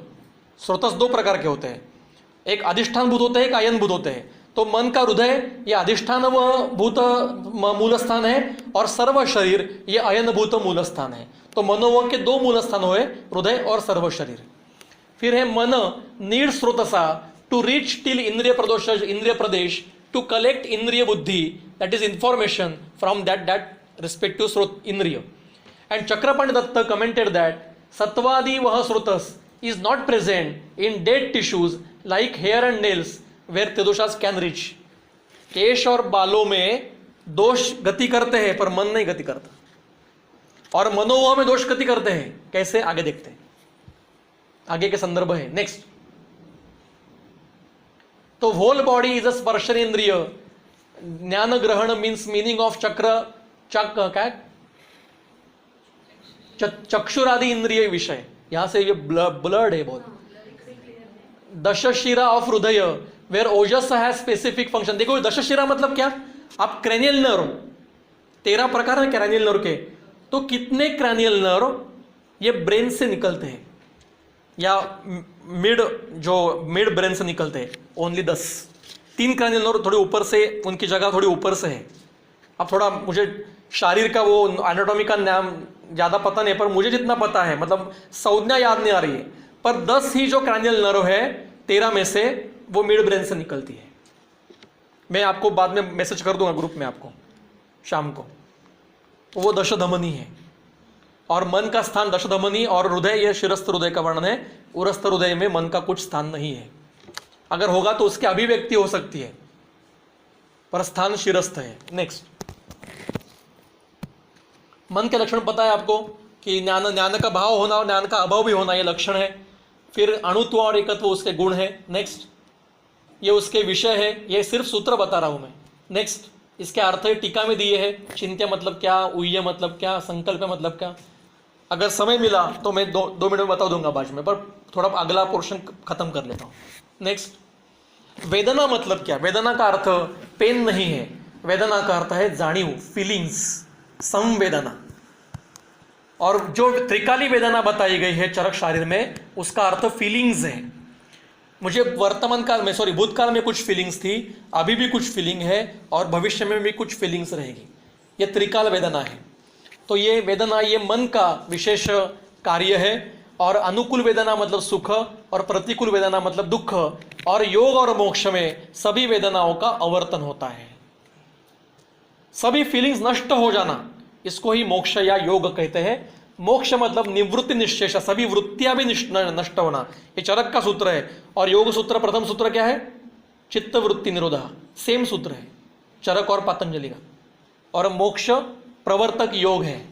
नेक्स्ट, अब वायु और मन का कर्म का है, तो वायु के प्राकृत कर्म नियंता प्रणता मनसा है, सर्व इंद्रियाणाम उद्योजका है, सर्व इंद्रियाणाम अभिवोड़ा है। और विकृत वायु के कर्म में मनोव्याहर्षति, सर्व इंद्रियाण उपतप्ति और विषाद, ये नानात्मज वायु के एक 80 में से एक प्रकार बताया है। नेक्स्ट, निद्रा, जब मन थक जाता है कार्य कर करके और क्लमान्वित हो जाता है, तब विषय सेवन कर कर भी विषय से छूट जाता है। मन इतना थक जाता है कि विषय सेवन कर रहा है, फिर भी वो ठीक है भाई जाने दो, ऐसा कर देता है, तब निद्रा आ जाती है। विषयभ्यो निवर्तन्ते। अब जो सो रहा है व्यक्ति, उसको ज्ञान तो होता है, उसको कोई सुई चुभोगे तो उसको वेदना होगी, उसको आवाज जोर से कान में करोगे तो वो उसको सुनाई देगा, पर उसको सो रहा है उस समय में कुछ संवेदना नहीं है। ये निद्रा ये स्वल्प स्वरूप की समाधि ही है, या मोक्ष की अंतिम स्थिति की पहली अवस्था, मतलब सबसे अंतिम स्थिति जो है उसकी पहली पायरी, पहली स्टेज समाधि। तो दिवा स्वप्न में देखा हमने। और मन शरीर श्रम संभव, ऐसे भी एक निद्रा है, उसका एक प्रकार है। नेक्स्ट, सत्वता परीक्षण बताया है दशविध परीक्षा भाव में, वो परीक्षण आपको पता है। उसमें 3 प्रकार का सत्व होता है, प्रवर, मध्यम और अवर। ये मन के पर्याय नहीं है, मन के प्रकार नहीं है, मन एक ही होता है। ये मन की जो अभिव्यक्ति है उसके प्रकार है, एक तो प्रवर रहेगा, मध्य रहेगा या अवर रहेगा। नेक्स्ट, तो दशविध परीक्षा भाव में से सत्वता परीक्षण का उद्देश्य क्या है, तो वो कहते हैं कि प्रकृत्यादि जो दशविध परीक्षा भाव है, उसमें से विकृतिता परीक्षण छोड़ के बाकी के 9 जो भाव है वो केवल बल विशेष के लिए परीक्षण करना है कि उस रुग्ण का बल क्या है, देह का बल क्या है, मन का बल क्या है, अग्नि का बल क्या है। इसलिए उर्वरित 9 जो भाव है वो परीक्षण करना है। विकृतता परीक्षण से दोष बल का ज्ञान करना है, और फिर भेषज का तीक्ष्ण मृदु मध्य विभाग करके यथा दोषम भेषजम देना है। ये आयुर्वेद, एक वाक्य में आयुर्वेद कहना है तो ये है, यथा दोषम भेषजम आवचार है। हम प्रकृति के अनुसार चिकित्सा नहीं करते। जितने भी सारे थीसिस हुए हैं ना, वात प्रकृति के इतने, कफ प्रकृति, ये मुझे बिल्कुल, मतलब अभी मुझे क्रोध आने लगा है उसके ऊपर। मुझे एक संदर्भ बताइए पूरे संहिताओं में से, कहां पर प्रकृति के अनुसार चिकित्सा बताई है। और मेरे सामने 60 साल का लड़का या कोई आदमी आके बैठा है, तो 60 साल पहले प्लस 9 महीने पहले उसके पिता का शुक्र और माता के शोणिक का स्वभाव क्या होगा, मुझे अभी कैसे पता चलेगा केवल 5 मिनट में। तो जो क्रिया में हम प्रकृति का परीक्षण करते हैं ना, वो कॉन्स्टिट्यूशन की परीक्षण नहीं है, वो दोषक प्रकृति का परीक्षण है। अभी उसके दोषों का स्वरूप क्या है, अभी शेषमज में कृष्ण केश वर्णन किया है, पर जब वो वृद्ध होगा तो केश सफेद होने वाले हैं, मतलब वो बदलने वाले हैं। पित्त का दंड शुकत्व लक्षण है, बार बार खाने वाला है, और उसको अजीर्ण हो जाएगा तो बार बार नहीं खाएगा, मतलब ये बदलने वाले हैं। और जो कॉन्स्टिट्यूशन होता है वो बदलने वाले नहीं है। जन्म मरणांतराल अविकार दोष स्थिति वो मूल प्रकृति है। तो हम जो क्रिया में परीक्षण करते हैं या प्रकृति चलता रहता है, या CCRS का भी एक पोर्टल है, मैं तो हैरान हो गया, क्या करूं अभी, कौन समझाएगा इनको, मैं तो इतना बड़ा नहीं हूं कि मेरा कोई सुनेगा। कहां पे है प्रकृति परीक्षण ग्रंथ में, बताइए मुझे, कितना प्रकृति मतलब कॉन्स्टिट्यूशन प्रकृति। चरक में भी दशविध परीक्षा भाव में जो प्रकृतितः परीक्षण है, आप सूत्र लेके आइए, दोष प्रकृति का ही वर्णन है। कॉन्स्टिट्यूशन का परीक्षण वाग्भट कहते हैं जन्म के बाद पहले 12 दिन के अंदर ही करना चाहिए। संदर्भ अष्टांग हृदय उत्तर तंत्र अध्याय 1 सूत्र, अंतिम सूत्र के अंतिम से 10वां सूत्र। अगर कॉन्स्टिट्यूशन का परीक्षण करना है तो जन्म के बाद पहले 12 दिन के अंदर ही करना है। इसलिए जन्म होने के बाद पहले के जमाने में वैद्य घर आता था, उस बच्चे का परीक्षण करता था और फिर नामकरण संस्कार होता था। वो बंद हो गया। अब 12 दिन के बाद इस इतनी संज्ञा क्यों? उसके बाद वो उसके ऊपर आहार का परिणामन होगा, विहार का होगा, ऋतु का परिणाम होगा और लक्षण बदलते जाएंगे। तो हम आज किसी भी व्यक्ति के कॉन्स्टिट्यूशन का परीक्षण नहीं कर सकते हैं, गलत है, शास्त्र विरुद्ध चल रहा है। जो प्रकृति नाम से परीक्षण कर रहे हैं वो उस रुग्ण की दोषों की स्थिति का, प्रकृति मतलब स्वभाव, कुछ लेकिन चरक है क्या किसी के पास? नहीं तो मैं बाद में बताता हूं। वहां प्रकृति का स्वभाव दिया है चक्रपाणी ने भी। और क्या चल रहा है, कोई भी थीसिस आ जाइए किसी भी सब्जेक्ट का, 100 पेशेंट लिए, उसमें से बात प्रकृति के इतने थे, अरे भाई तुझे कैसे पता चला कि उसकी कॉन्स्टिट्यूशन 60 साल पहले ये थी? दिव्य दृष्टि होनी चाहिए ना उसके लिए।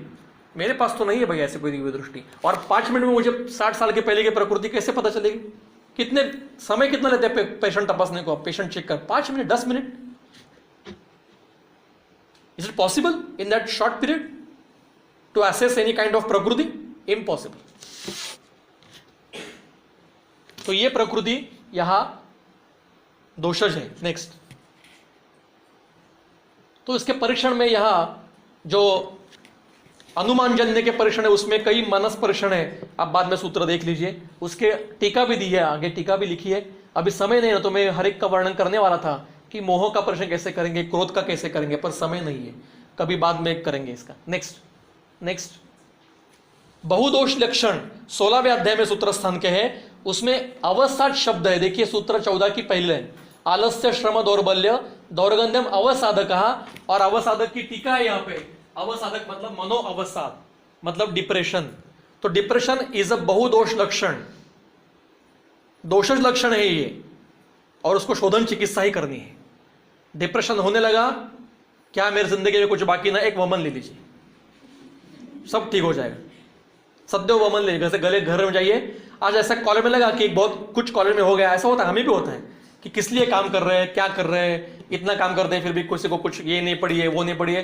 घर जाएंगे, थोड़ा सा दही भात दूध भात खाएंगे, आकंठ लवण युक्त लवण ले लेंगे, गले में उड़ा के वमन कर देंगे, कल फ्रेश माइंड में कॉलेज में जाएंगे। तो कि अवसाद ये बहुदोष लक्षण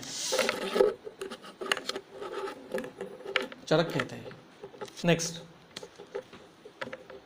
ये भी मुझे बताना था, ये सूत्र और संदर्भ लिख के रखिए। 7वें अध्याय में 27वां नंबर सूत्र है, इसमें हर एक मानस भाव की टीका लिखी चक्रपाणी ने। मूल ग्रंथ में तो किसी की टीका नहीं है, पर यहां क्रोध की टीका है, लोभ की टीका है, शोक की टीका है, मान मतलब क्या, नैर्लज्ज मतलब क्या, ईर्ष्या मतलब क्या, अविद्या मतलब क्या, हर एक की टीका है। अब समय नहीं है, नहीं तो मैं इसका विस्तार करने वाला था। नेक्स्ट, शरीर वृद्धिकर भाव में शारीर स्थान में अविघात बताया है, और अविघात की टीका है अंतिम पंक्ति, शरीर वृद्धि विघात कर अति व्यवाय मनो अभिघात आदि विरहा। मतलब मनो अभिघात नहीं होना, ये शरीर वृद्धि करने वाला भाव है। इसलिए मन प्रसन्न, जो भी चीज हो जाए मन प्रसन्न रहना चाहिए। एक बीरबल जी की कथा है, जो होता है भले के लिए होता है। कथा पता हो गया आपको, मैं कथा नहीं बताऊंगा, ऐसा रहना चाहिए। नेक्स्ट, ये भी छोड़ दीजिए। नेक्स्ट, उसका खंडन हिरण्याक्ष ने किया कि फिर से शारीर उत्पत्ति के बारे में। नेक्स्ट, अब यहां पे संज्ञा व स्रोतस का वर्णन है, अनुत स्रोतस, एक और संदर्भ। संज्ञा व स्रोतस मतलब संज्ञा, ये भी मूर्तिमंत भाव होना चाहिए। अगर उसका स्रोतस है तो। संज्ञा ये भी मूर्तिमान होना चाहिए भाव। नेक्स्ट, और ये मनस भाव में आता है। पंच उन्माद में भी यहां पे देखिए अंतिम में संप्रप्ति क्या होती है कि दोषा उदीर्ण प्रकुपिता हृदयम उपसृत्य मनोवाहानी श्रोतांसी आवृत्य। दोष विकृत, कौन से दोष? वात पित्त श्लेष्मा में से कोई 2 या 3 या 1 विकृत होके, मतलब एक तो वृद्ध होके या क्षीण होके, क्षय भी होगा, संचार करते करते जब मनोवाह स्रोतस में आते हैं, वहां मन पहले से उपघात होने से स्रोतस में ख वैगुण्य है, वहां पे अगर स्थान संश्रय करता है तो उन्माद होता है। वैसे तो दोष मनोवाह में संचार करते ही रहते हैं, पर जब रुकेंगे वहां पे जाकर तब उन्माद उत्पन्न हो जाएगा। और मैं एक वाक्य कहता हूं, हम सभी लोग जितने अभी इस सृष्टि में व्यक्ति है सभी उन्माद में है। क्योंकि उन्माद का एक लक्षण क्या है? नित्यानित्य हिताहित है। हमें लगता है कि शरीर नित्य है, पर शरीर नित्य नहीं है, शरीर अनित्य है, और जो नित्य है अंदर उसका हम ज्ञान भी नहीं करना चाहते। तो ये उन्माद की अवस्था है चरक के अनुसार। नेक्स्ट, अपस्मार की होगा, नहीं उन्माद की है, ठीक है। नेक्स्ट, अपस्मार में भी देखिए, हाँ बस यहाँ पे कि तत्र अवस्था संतो हृदयम इंद्रियायतनानि चेर इरिता काम क्रोध लोभ मोह हर्ष शोक इत्यादि मानस भाव से सहसा पूरयंती। अब अपस्मार में वेग होता है, उन्माद में वेग नहीं होता। उन्माद में स्थान संश्रय है, पर अपस्मार में वेग आता है। जब मानस भाव से हृदय में वो प्रवेश करता है, दोषा प्रकुपिता हृदयम उपसृत्य तिष्ठन्ते, तब अपस्मार निर्माण होता है। नेक्स्ट, अब यहां पे भी जो दशविध अपने जो आहार विधि विधान है या अष्टो आहार विधि विशेषायतन है, उसमें इष्ट देशे इष्ट सर्वोपकरणम में मनोविघातकर भाव जहां पे नहीं है वहां पे बैठ के खाना खाना है। नहीं तो खाने के लिए बैठे, यहाँ पे जूते पड़े हैं, वहां पे कपड़े पूरे इकट्ठे पड़े हैं, सामान इतना सदा पड़ा है, कोई छिपकली घूम रही है, सांप घूम रहा है, ये मनोविघातकर भाव है, खाना नहीं जाएगा। कितना भी पंचपक्वान आपके सामने रहेगा, खाना नहीं जाएगा। तो मनोविघातकर भाव जहां पे है वहां पे अगर झगड़ा करना है तो बताने का, पहले शांति से खा लेते हैं, फिर पेट भर के झगड़ा करेंगे। झगड़ा खाना खाते समय में, खाने के बाद। तो ये मनोविघातकर भाव खाना खाते समय त्याग करना चाहिए। नेक्स्ट, ये मनोविकार के संदर्भ इतने मिलते हैं। उदावर्त से मनोविकार हो सकता है, ये संदर्भ उत्तर चिकित्सा के 26 चैप्टर में है। मनोविकार में जो चिकित्सा करनी है तो विषम ज्वर की चिकित्सा मनोविकार में करनी है, इतना स्पष्ट संदर्भ है। जो चिकित्सा विषम ज्वर की है वही मनोविकार में करनी है। और उन्माद अपस्मार ये मनोविकार में आते हैं, ऐसा चक्रपाणी कहते हैं। नेक्स्ट, ये चिकित्सा है उसकी कि मानस की चिकित्सा क्या है कि त्रिवर्ग से अन्वेषण, मतलब धर्म अर्थ काम, इसका अन्वेषण करना।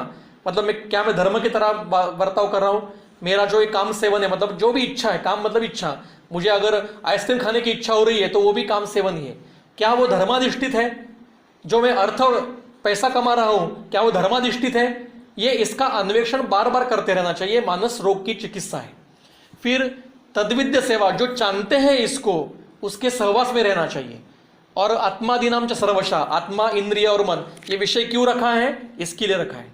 आत्मादीनाम विज्ञानम, ये जानने के लिए रखा है कि ये समझने के बाद एटलीस्ट वैद्य को तो मानस भी करना हो। मेरे बैच में, मेरे बीएमएस के बैच में जो लड़की सबसे पहले आई थी मेरे बैच में फाइनल ईयर में, उसने बाद में सुसाइड किया था 2 साल के बाद। तो क्या उपयोग है इतना अभ्यास का? आपने आयुर्वेद के इतना फर्स्ट आ गई और सुसाइड कर दिया, उपयोग क्या है? वैद्य मानस दोष से निर्रत होना चाहिए। ये हमारी जिम्मेदारी है। दशेमानी मानस विकार महाकषाय, ये इसका निर्णय करना हमारा काम है। ये अनुक्त महाकषायों का अध्ययन करना ये भी संहिता वालों का ही काम है। 50 महाकषाय बताए, पर ऐसे अपरिसंख्य महाकषाय हम निर्माण कर सकते हैं। इसका कैसे करेंगे, इसका निर्देशन चक्रपाणी ने टीका में उसी अध्याय में किया है। शतावरी स्तनजनन गण में नहीं है, क्यों नहीं है?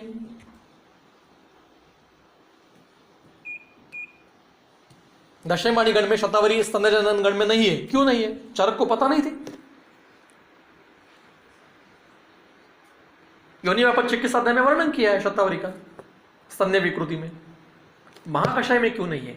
क्योंकि शतावरी स्तन्य जनन करती ही नहीं है, वो शोथग्नि है। शतावरी का भाव प्रकाश का सूत्र देखेंगे तो शोथग्नि ये उसका प्रमुख कार्य है। गर्भावस्था के कारण स्तन प्रदेश में जो शोथ उत्पन्न होता है वो शोथ दूर करके स्तन्य का प्रवर्तन शुरू करने का कार्य शतावरी करती है, इसलिए वो स्तन्य जनन गण में नहीं है। अगर स्तन्य प्रवर्तन नाम का महाकषाय होता तो उसमें शतावरी जरूर होती। ये सूक्ष्म अध्ययन करना संहिता के अध्यापक का कार्य है और ये हमारी जिम्मेदारी है। जैसे 50 महाकषाय बताए, समझो जीवनीय महाकषाय, जीवनीय महाकषाय के 4-5 द्रव्य मिलते नहीं है तो शर्करा जीवनीय है कि नहीं, डालो महाकषाय में। जो महाकषाय है वो वैसे का वैसा कंठस्थ करना ये मंदानाम व्यवहार है और अनुक्तों का अध्ययन करना ये बुद्धानाम बुद्धिवर्ध है। ऐसा सूत्र वहां पे है महाकषाय के अध्याय में। तो वैसे ही मानस रोग हर महाकषाय ये जिम्मेदारी चिकित्सक की नहीं है, हमारी जिम्मेदारी नहीं है कि ऐसा महाकषाय निर्णय करें हम। मेरे अनुभव में सारीवा एक बहुत अच्छा काम करती है। कोई मानस विकृति जब दिखाई देती है तो हरिद्रा, सारीवा, मंजिष्ठा, उसके बाद में वासा, जो शीतवीर्य की ऐसे जो वनस्पति तिक्तरस और शीतवीर्य की जो वनस्पतियां है सुंदर कार्य करती है। दशमूल भी अच्छा कार्य करता है। फिर मनसो निवृत्ति ये कार्श्य की चिकित्सा है। सत्वावजय करना ये भी मानसिक की चिकित्सा है। संक्षेप में बताओ, इसका विस्तार अभी मैं करूंगा नहीं, समय बहुत कम है। नेक्स्ट, स्नेहपान, उत्तम मात्रा में स्नेहपान करना यह मनोविकार के लिए पुनर्नवकरी, मानस पुनर्नवकरी ऐसा बताया है। और घृतपान ये इंद्रिय बल देने वाला है। नेक्स्ट, इसलिए मानस चिकित्सा में घृतपान होना चाहिए। ठीक है, आगे चलिए, उसी का आगे का वाक्य है। नेक्स्ट, और केवल आहार विधि विधान करके ही नहीं होगा तो मात्रेयाप्यवृतम पथ्यम चांदन न जीर्यति चिंता शोक भय क्रोध दुख शय्या प्रजागरे। अगर किसी व्यक्ति को चिंता शोक भय क्रोध है तो वो कितना भी पथ्यकर आहार मात्रा में सेवन करे उसका सम्यक जरण नहीं होगा। इसलिए मानसिक अवस्था और आहार का अत्यंत नजदीक का संबंध है। नेक्स्ट, अब खत्म ही हो रहा है। उन्माद के हेतु में मनोविघातक हेतु बताए हैं। नेक्स्ट, यहां पे ये कल्प है, यह शोध चिकित्सा में आया है कि आर्द्रक नागर और उसके तुल्य मात्रा में गुड़ अर्धपल ऐसा लेकर पंच पल मात्रा बढ़ा दी जानी चाहिए, अभिवृद्ध्या, और उसके साथ जीर्ण पय योष रसा भक्तम खाना है तो उसमें मनोविकार नष्ट हो सकता है। यहां पे मनोविकार प्रयोग आसान है। आज सभी द्रव्य मिलने वाले हैं और मतलब विकृत भी नहीं है, मतलब मिश्रित भेसल युक्त भी नहीं है, ऐसा द्रव्य है। शुंठक, आर्द्रक, नागर और क्या है, गुड़ शुंठी हो, ये मनोविकार पे है। कितना आसान कल्प है, पर मात्रा मतलब जैसे पिंपली वर्धमान है वैसे मात्रा बढ़ाती जानी चाहिए। देखिए आगे नेक्स्ट, ये मनोविघात की चिकित्सा है। छर्दी चिकित्सा में मनोविघात से जो छर्दी होती है उसकी चिकित्सा है, उसको अतिदेश तंत्रुक्ति से हम सभी मानसिक व्याधियों में ले सकते हैं, या आप बाद में पढ़ सकते हैं छर्दी चिकित्सा अध्याय में। नेक्स्ट, अब ये हमें करना है। चिकित्सा से हम क्या करते हैं, हम व्याधि ठीक नहीं करते केवल, तो कार्य धातु साम्य करना मतलब क्या है, तो रुग उपशमन, जो वेदना है वो शमन हो गई। स्वर वर्ण योग, शरीर उपचय, बल वृद्धि, अव्यवहार की अभिलाषा होना, आहार काल में रुचि होना, जो अन्न खाया है उसका सम्यक जरण होना, यथाकाल निद्रा मिलना, वैकारिक स्वप्न नहीं उत्पन्न होना, सुखेन प्रतिबोधनम, निद्रा से उत्तम अपने आप जागृति आना, कोई अलार्म की जरूरत नहीं है, और उठने के बाद फ्रेश, ऐसा सिर दर्द हो रहा है, पीठ दर्द हो रहा है, आज कॉलेज जाना नहीं, मुझे बहुत बोर हो रहा है, ऐसा हो रहा है तो देखिए कल रात का आहार पचन नहीं हुआ है ठीक से, यह बहुदोष लक्षण है। सुबह अपने आप निद्रा आएगी, अपने आप वेग प्रवर्तन होगा, यह धातु साम्य का लक्षण है। और वातमूत्र पुरुषामृत मुक्ति और सर्वाकार ही मनो बुद्धि इंद्रियाणाम अव्यापत्ति, किसी भी प्रकार के मानसिक विकृति नहीं हो, यह चिकित्सक का कार्य है। इस सबको मिलकर धातु, हमें सिर्फ व्याधि ठीक नहीं करना है। रिपोर्ट पहले ये सर बड़ा होता, अब ये सर चिकित्सा से ये सर नॉर्मल हो गया,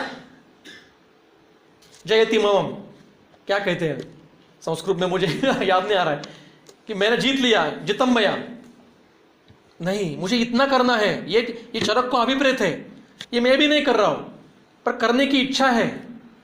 पर आज की समाज की व्यवस्था ऐसी है कि इतनी देर तक पेशेंट हमारे पास नहीं रहता।